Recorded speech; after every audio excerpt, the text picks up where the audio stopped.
O programa de hoje vai responder a pergunta da Diana Medina, de Londres. Ó, pra vocês verem como a gente chegou longe, hein?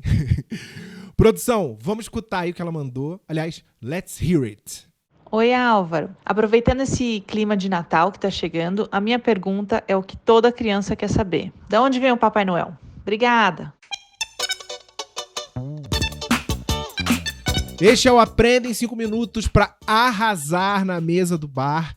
Você pode chamar carinhosamente de A5M, tá tudo certo. O programa que ensina de tudo um pouco. Eu sou o Álvaro Leme, sou jornalista, professor, criador de conteúdo e fã de Natal desde criancinha.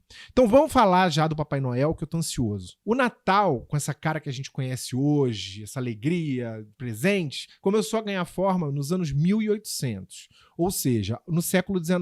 Embora a gente às vezes não dê tanta atenção quanto deveria a esse século, ele foi muito importante, porque várias coisas que hoje são parte da sociedade surgiram ou se consolidaram nele, como a Revolução Industrial, que começou até antes, por volta de 1750, e se estendeu, teve desdobramentos por muito tempo. Um desses desdobramentos foi a riqueza que a Revolução Industrial gerou e fez surgir nos Estados Unidos, em alguns lugares da Europa, uma nova classe média com poder de compra para investir em presente, o que era perfeito para as indústrias que agora podiam fabricar produtos em quantidades enormes. Por isso, o Natal, que até então era uma festa totalmente religiosa, foi ganhando contornos mais comerciais. Vale a gente lembrar que nessa época duas outras coisas de peso influenciaram. A primeira delas foi o surgimento dos grandes magazines, como a Harrods de Londres, como o Bon Marché de Paris. Tem um monte de práticas comuns no varejo atual que vieram deles. Por exemplo, ter preço nas etiquetas, fazer decoração conforme a época do ano, liquidação. Tudo isso surgiu nesses grandes magazines. O segundo foi as revistas.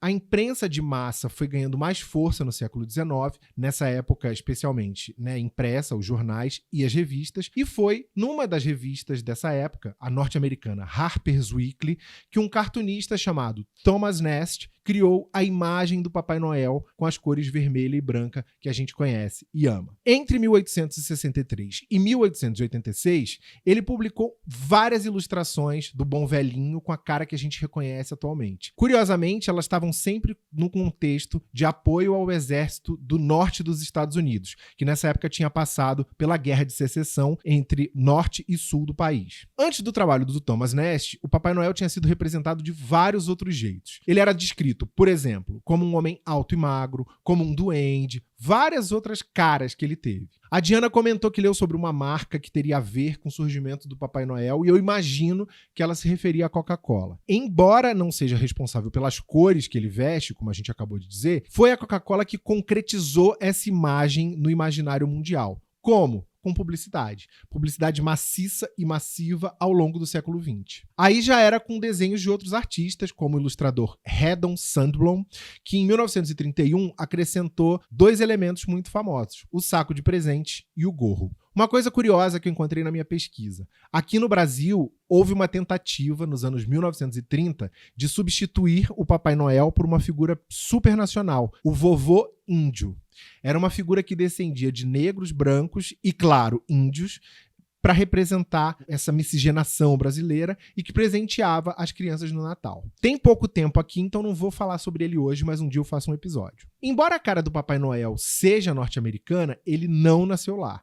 Essa ideia de um senhorzinho que presenteia a criança vem da Europa, são lendas de lugares variados, e a mais famosa tem a ver com São Nicolau, um bispo que viveu onde hoje fica a Turquia, entre os séculos 3 e 4. Aliás, por isso que em inglês se fala Santa Claus. Foi um bispo católico, daí as imagens que às vezes tinha também do Papai Noel vestido com roupa de bispo. E ele vinha de uma família rica. Como ele tinha posses, ele ajudava gente que precisava, inclusive com presentes, principalmente para viúvas, idosos e crianças. O tempo foi passando e essa veneração cresceu regionalmente e transbordou para a Europa em 1087, quando soldados roubaram os restos mortais de Nicolau e levaram para Bari, que hoje é parte da Itália. Aos poucos, a data da morte dele, 6 de dezembro, virou lenda. O pessoal contava que o São Nicolau passaria pelas casas e deixava presentes em meias colocadas em chaminés. Da Itália, a coisa se espalhou para as regiões vizinhas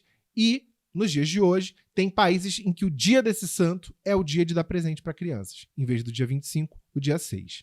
Por que o dia 25 é o dia do Natal? Não vou falar disso hoje, mas prometo que outra hora eu faço um episódio a respeito. O A5M fica por aqui. Se você gostou desse episódio, compartilhe nas suas redes. Feliz Natal e até a próxima!